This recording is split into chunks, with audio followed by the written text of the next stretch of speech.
This is all by design. This, to me, is not a father that just wants to reconcile with his son. This is a deep strategy to bring Harry back. Is King Charles secretly trying to engineer a comeback to the disunited kingdom for Prince Harry and maybe even Meghan Markle to try and stop his eldest son, Prince William, and his wife Catherine, the Princess of Wales, from shining so bright? That's the question. Lauren, the insider, has been investigating for us and she joins me now. Lauren, hope you had a wonderful Christmas. What have you discovered? Well, King Charles has gone out of his way to bring Harry back in, despite the fact that the nation, the Commonwealth, people around the world are up in arms about it. And this, to me, is a very um it's a strategy he's planned, because it doesn't just happen by accident that Harry and his aides, or his aides, met with King Charles's aides back in the summer. And then we see Harry roll out to Ukraine. Then we see the fake royal tour. This is all by design. This, to me, is not a father that just wants to reconcile with his son. This is a deep strategy to bring Harry back. But I don't believe that Harry will move here, because it doesn't offer him the same opportunities in his mind that Montecito does. And I don't believe that Meghan's ego is compatible here. We've seen it before, Dan. Lauren, for those who don't know your background, for many years you were one of the UK's top PR professionals working with the mainstream media to try and protect the reputations of very, very famous people. For people who don't know my background, I was at one point the executive editor of the Sun newspaper, a columnist for the Mail, so was on the other side of the coin, understanding how those relationships between the royal family and the British press worked. And what some people will really struggle to get their head around, Lauren, is that for so many years, King Charles has viewed his sons as a threat, as a PR threat. And even though there might be a positive relationship between father and son, their offices have competed with each other for the best coverage, to see Yeah. which newspaper editors they could get in their pocket. And so you'll have the situation where it's like, you know, King Charles calls up Victoria Newton, the editor of The Sun, and says, "Oh, I'd love to invite you to Sandringham." And he charms and woos her. So then Prince William feels like he has to do the same thing. There's been a degree of competition from a PR perspective between the different royal courts. Can you just explain how that works and why it might feed into the narrative a little bit in terms of why Charles views William as a real threat? Because, of course, over the past year, he's basically said, I ain't playing the game anymore. So each royal household, as such, has their own PR and comms department. And that PR and comms department, their job is to protect their clients. So if it's King Charles's comms department, it would be to protect Charles and Camilla. And obviously, Prince William and Catherine, Princess of Wales, have their own. What we see, for example, with Prince William is his team do not sweat the small stuff, and they don't engage with the mainstream media in the same way that, for example, King Charles and Queen Camilla's team do. Queen Camilla is heavily, heavily involved, in my opinion, when it comes to behind the scenes in the media. She is incredibly well connected. People may not know this, but she will frequently have very high ranking, powerful editors and decision makers within the media attend her events.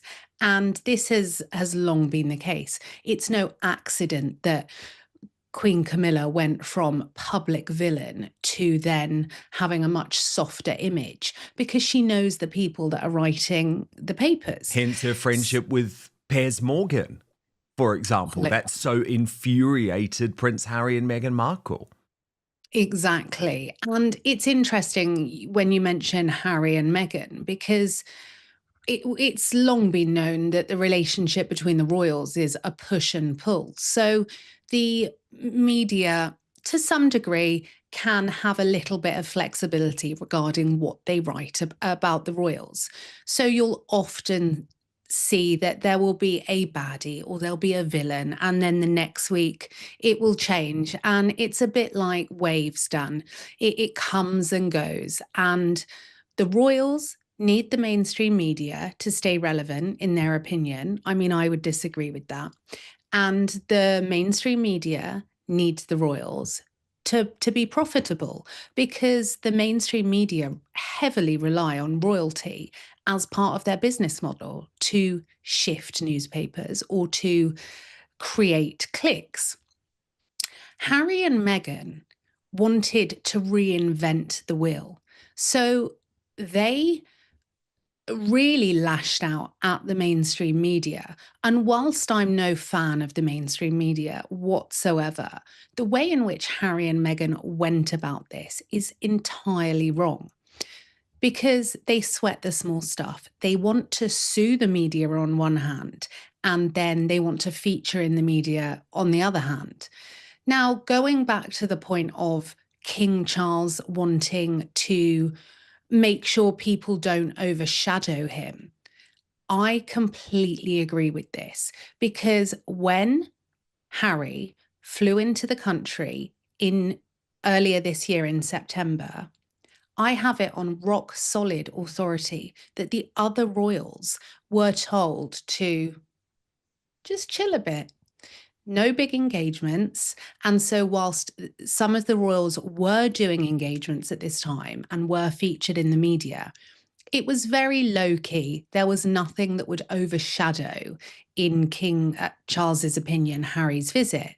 And this is where we saw Harry waltz in, and there was a disconnect between everything that was running in the mainstream media and how we, the public, that, everyone in the Commonwealth, everyone around the world felt, because all of a sudden we were being presented with coverage that was hugely out of touch with how we all feel, because the same mainstream media had brought us the news about how our royal family had been accused of these horrific, inaccurate allegations of racism, and they'd ran lots of pieces from Harry's book, which were just so vulgar.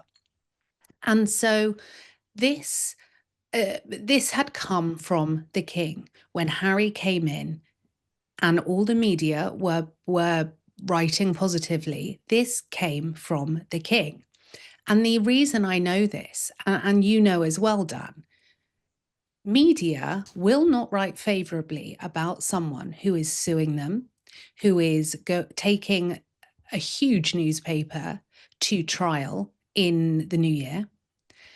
They will not write nicely about them. We only need to look down about how they've written about us. When I've been reporting for you, they said I petrified a reporter and they got the name of your show wrong on purpose.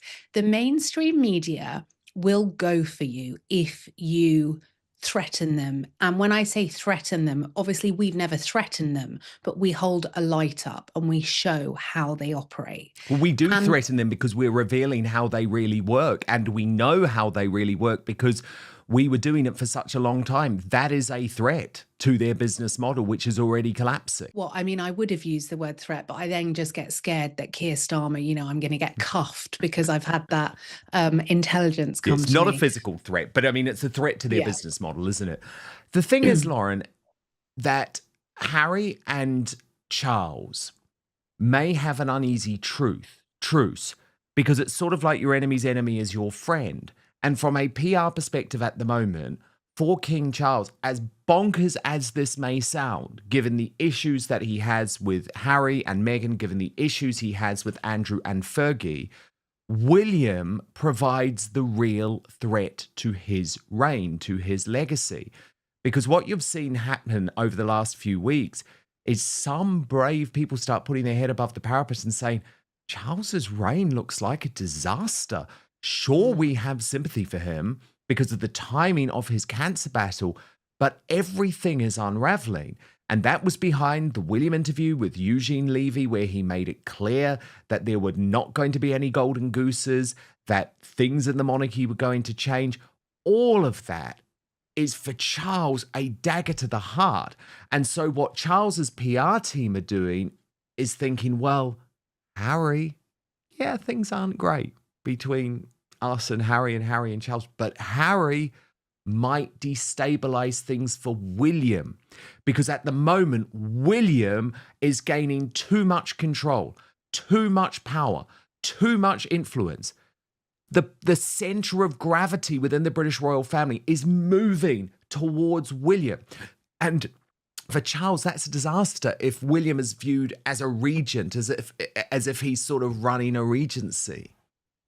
Absolutely. And I think sometimes people, or the mainstream media more so, they criticize Prince William that, oh, he doesn't do enough or Catherine doesn't do enough. But this is simply not true. They are not allowed to do more. It's so clear. And all they need to do is one appearance and look where the coverage goes. It's like a ripple effect. It goes so far around the world. And that's because we love them and we love their family values. We love what they stand for and we love their integrity. They have always put their roles first and they are an absolute credit to us all. And King Charles doesn't like this because he's weak and he has shown us he's weak. And I believe that he's trying to please everyone. And the problem is when you please everyone, you stand for nothing. And the thing is, oh, sorry, Lauren, finish your point. Yeah, I was just going to say, Harry coming back in any capacity is a massive problem because we've seen every single activity or piece of charity work or event that Catherine and William do. We've got the grifty duo over in Montecito that then try and dominate. They try and take over.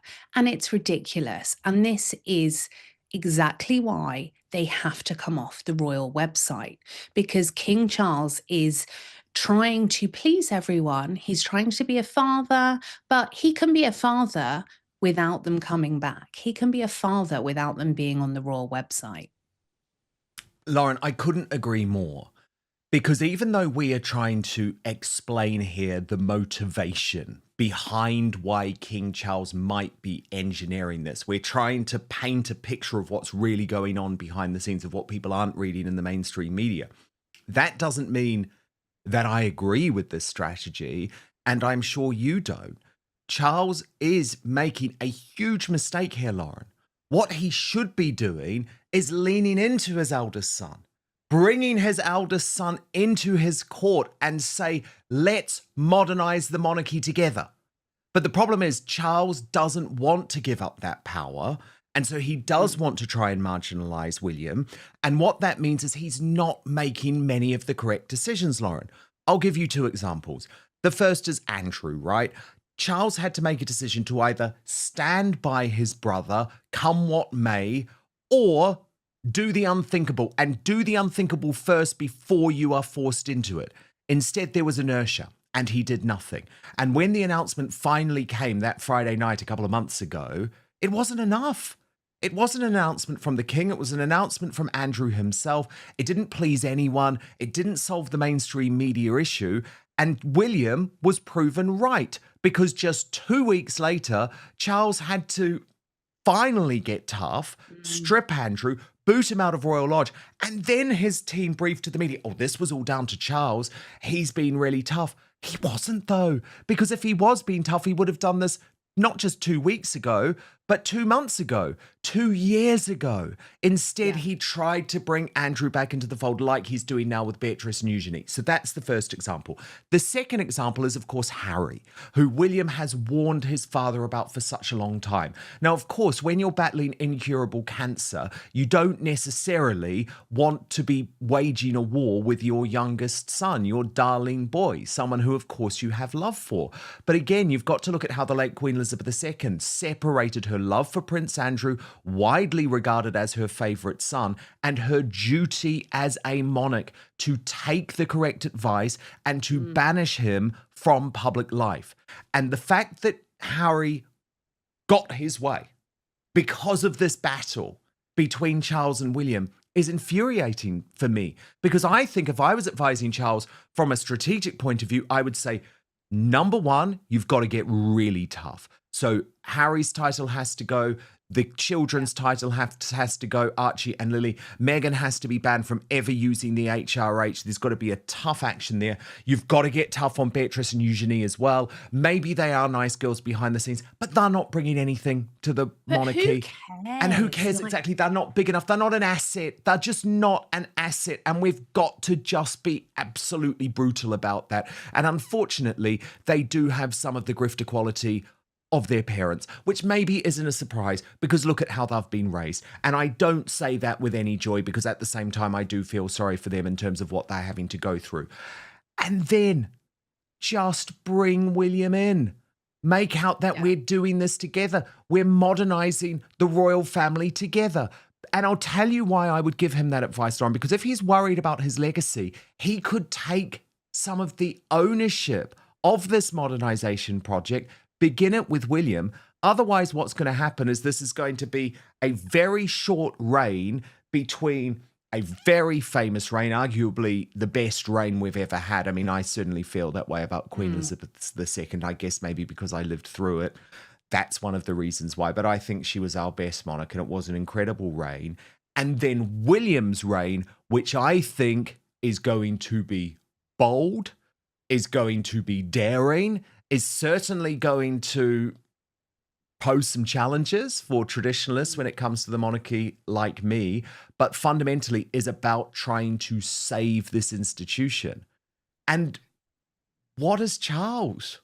When you Charles look is at those two making different reigns, what's he? He's just going to be a footnote in history if he continues to treat William as a rival rather than an ally. yeah. Charles is making a huge mistake because Charles's reign is, and this is me just being factual, it's very, very forgettable. And what we will see is when William eventually becomes king, there is going to be a huge, huge difference from Charles to William. A lot is going to change, and all the clues have been here already. We see the fact that Prince William, and I nearly say King William then, because in my mind, he is already working subtly to start making really positive changes. We don't see William work with the mainstream media in the way that the Royal Rota works. And I love this. And this is, it brings me great comfort that William will do some incredible work, because the royal rota that King Charles seems to love so much, and it's the only media that's allowed into the palace. It's so important people remember that some of these newspapers are the same newspapers that have hacked people's phones. Some of these newspapers are the same newspapers that have bought private and confidential evidence from police, it has been rumoured. So these are not newspapers that are trustworthy, and the way that they run, we have previously seen, it's disgusting. Totally. And And so, also, they are the past as well. I mean, the yeah, idea, Lauren, that King Charles thinks that he can take the public with him because he's got the newspapers in his pockets is yeah, delusional. It's totally delusional. And William understands, sure, the newspapers play a role, but the reason he hasn't given in to the Daily Mail and played their game. And you've seen, by the way, this year, Lauren, the most revolting attacks from the little Awful. attack dogs, Amanda Patel Yeah. and Liz Jones. They're all being sent out to attack William and Catherine. Why? Because William will not give in and play their game. And what happened? Charles hired Tobin Andre, my former boss at the Daily Mail, to be his communications secretary, one of his main courtiers. He was a former senior executive at the Daily Mail. So, okay, you've got the Daily Mail in your pocket. The Daily Mail isn't powerful anymore. The newspapers no longer control what the public think because they no longer have that control over our information, thanks to social media, thanks to citizen journalism, thanks to the independent media. So again, I think where Charles is a little bit delusional and again looks archaic, to be So honest, out of is touch. the idea that, oh, the newspapers are behind me, so everything's great. No, it doesn't matter. That doesn't matter anymore. Yeah, absolutely. I spoke to Tom Sykes recently and he was reiterating that there's no outside media that's bought into the palace. It's very much the royal rota, which we know is propaganda. And so when this is presented to King Charles, he thinks, oh, yes, it's brilliant. But I'm afraid that King Charles has ultimately, in my opinion, made a decision to align himself with the mainstream media and with Harry. And the fallout of that is there's a massive disconnect between us, the public, and our friends in the Commonwealth and people around the world. And also, uh, there's no protection for Prince William as well. So, on one side, you've got Harry and Charles, and the other side, there's the rest of us. And King Charles is making a devastating he's putting like a foot wrong that I can't even convey how disastrous it is, because no one reads the mainstream media now. It was previously a way to control people. We saw, even if you go back, pre-pandemic, people were consuming it. Post-pandemic, we are in a totally different landscape. People go on YouTube to get their news. People follow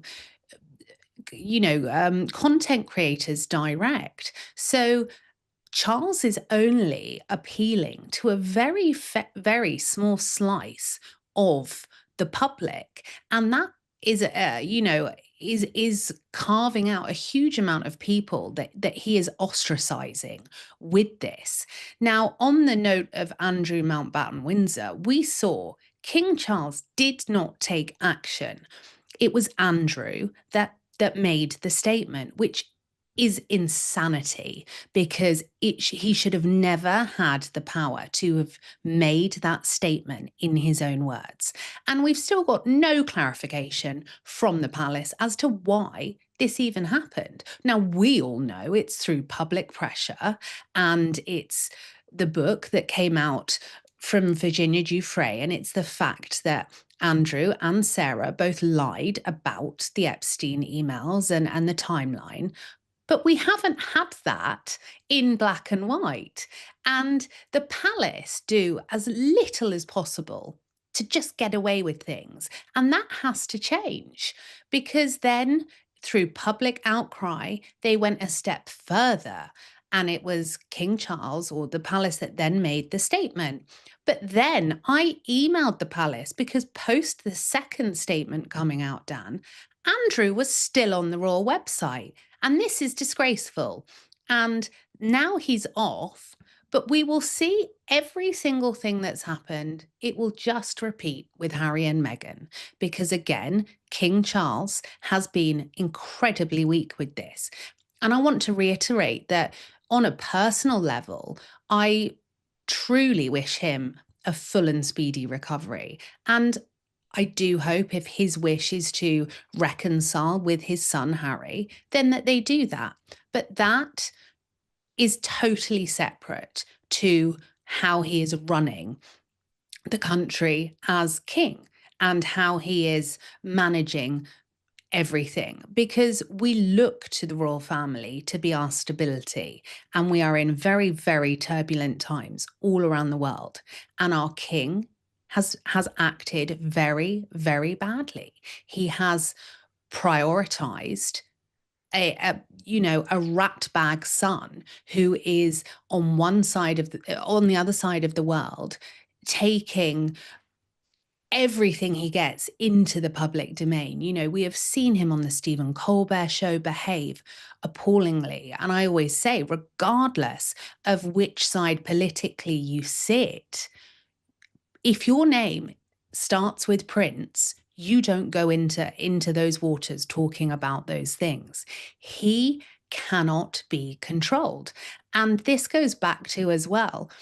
Harry was always a construct of the palace, the jokey lad, the this, that. What you're seeing with Harry is who he is. He is showing you very, very clearly who he is.